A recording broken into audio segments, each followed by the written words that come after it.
আজকে যে গল্পটা পড়ে শোনাবো সেইটির নাম হচ্ছে কাকেদের দলে পায়রা।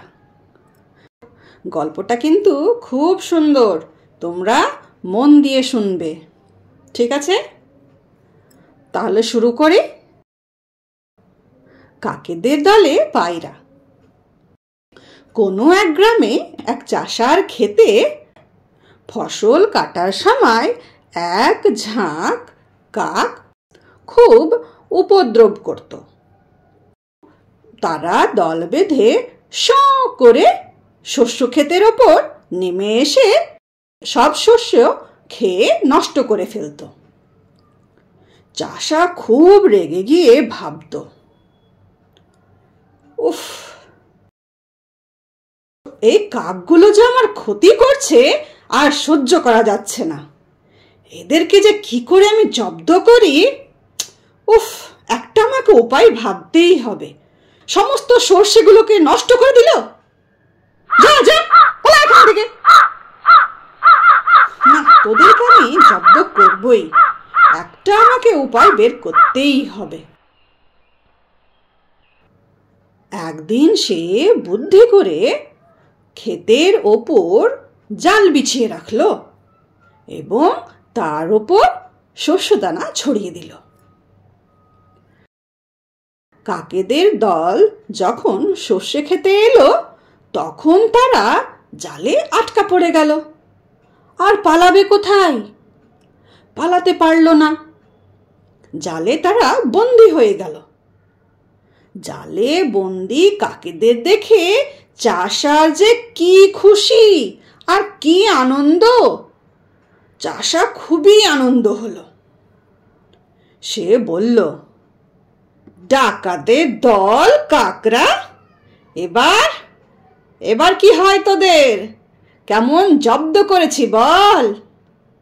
এখন তোমাদের মরণ নিশ্চিন্ত। পেরেছি এবার কাকদেরকে জব্দ করতে।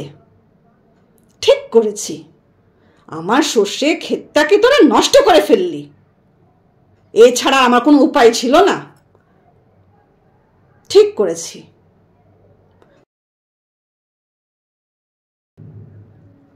চাষা তখন একটা করুণ আওয়াজ শুনতে পেল। সেই করুণ আওয়াজটা শুনে আশ্চর্য হয়ে গেল। জানো কেন? কারণ চাষা যখন ভালো করে লক্ষ্য করে দেখলো কাকেদের দলে একটা পায়রা রয়েছে। চাষা তখন বলল,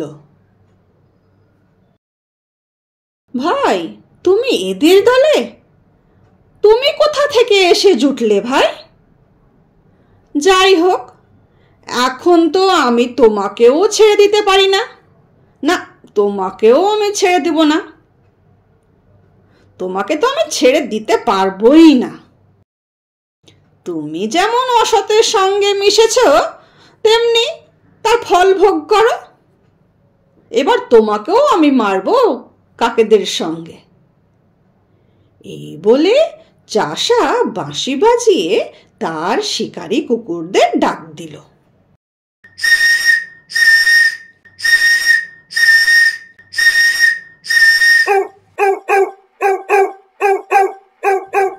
তারা এসে সমস্ত পাখিদের এক এক করে মেরে ফেলল।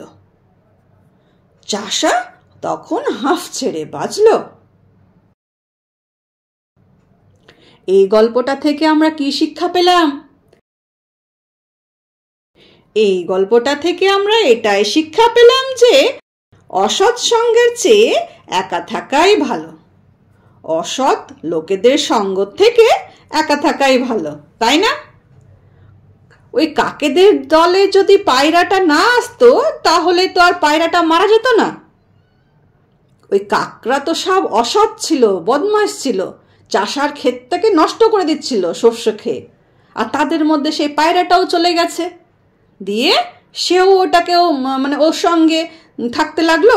তখন পায়রাটাও তো ধরা পড়ে গেল, জালে আটকা পড়ে গেল। সেই জন্য খারাপ ছেলে বা খারাপ মানুষের সঙ্গে কখনোই মিশতে হয় না।